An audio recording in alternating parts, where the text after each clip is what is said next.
Warwick is a basic jungler that is a great fit for anybody looking to get into jungling. He offers easy ganks, high sustain, and a relatively low skill cap, making him one of the go-to junglers for anybody looking to enter the world of jungling. His cons is that he offers no early game pressure, and his ganks are incredibly reliant on his ultimate. As Warwick, the opportunities you look for are straightforward.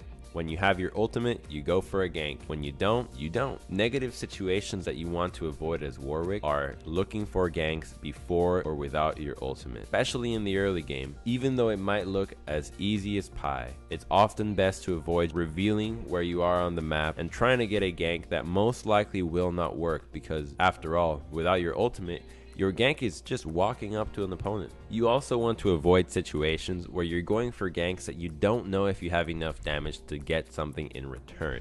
This means going for ganks that are maybe too far away, or simply going for ganks that you don't know are going to net a kill in return, are situations where you don't want to be in. Because you're so reliant on your ultimate, it is imperative that each and every one of your ultimates result in at least a kill. Warwick's passive, Eternal Thirst, has his basic attacks deal bonus magic damage and heal him for the same amount, stacking up to 3 times per target and persisting for 4 seconds. This means that he greatly benefits from attack speed, which he has innately into his ultimate and into his Hunter's Call, his W, and allows him to sustain himself in the jungle nearly endlessly and without having to spend mana. This is going to be the reason why he's such an easy jungler to go for, as he innately heals without you having to do anything. But similar to most level 6 junglers, their passives and abilities often scale in a flat amount. So Warwick's passive does not scale with anything, therefore making him a formidable opponent in the mid game.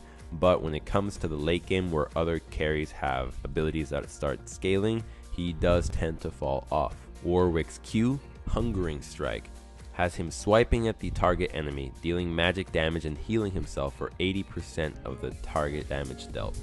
Against enemy champions, Hungering Strike's base damage changes to a percentage of its target's maximum health if it's higher than the flat damage. This means that this ability is great at taking down beefy targets like tanks, dishing out significant chunks of damage towards pretty much anybody, and is a big source of self-healing for him. You want to use this ability while you're clearing camps, as it lets you quickly heal back up and deal a nice chunk of damage, and you want to use it as often as you can while you're team fighting on pretty much anybody. Just remember that this ability will deal more damage on targets that have more HP, and that it will heal you, so you want to often use it when you're a little bit low and not when you're at full HP. Warwick's W, Hunter's Call. For 6 seconds, he gains bonus attack speed and grants half of that bonus to all nearby allies. This ability has a massive range and is incredible for team fighting when you're working alongside carries that benefit from attack speed. At max rank, you gain a bonus 80% attack speed and 40% to your allies, so it is a significant amount. The way you want to use this ability in the early game is simply for jungling and any random fight that you might find yourself in. You use it as often as possible, as it has a low mana cost of 35 and it simply speeds up your clear.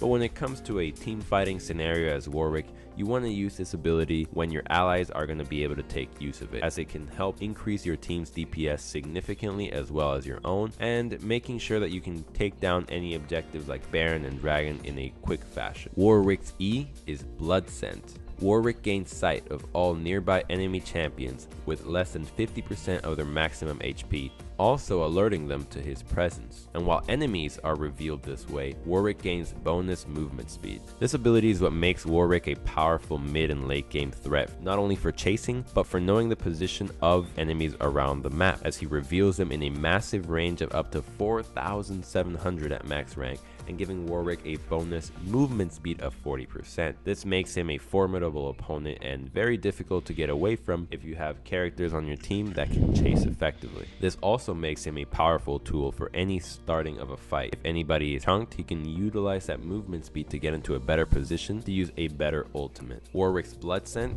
should be left toggled on as often as possible, as it is a toggle and you pretty much gain no benefit from having it off. Warwick's ultimate is Infinite Duress. He blinks to the front of the target nearby enemy champion and channels for 1.5 seconds, suppressing them for 1.8 seconds and dealing magic damage 5 times in 0.3 second intervals. He also gains 30%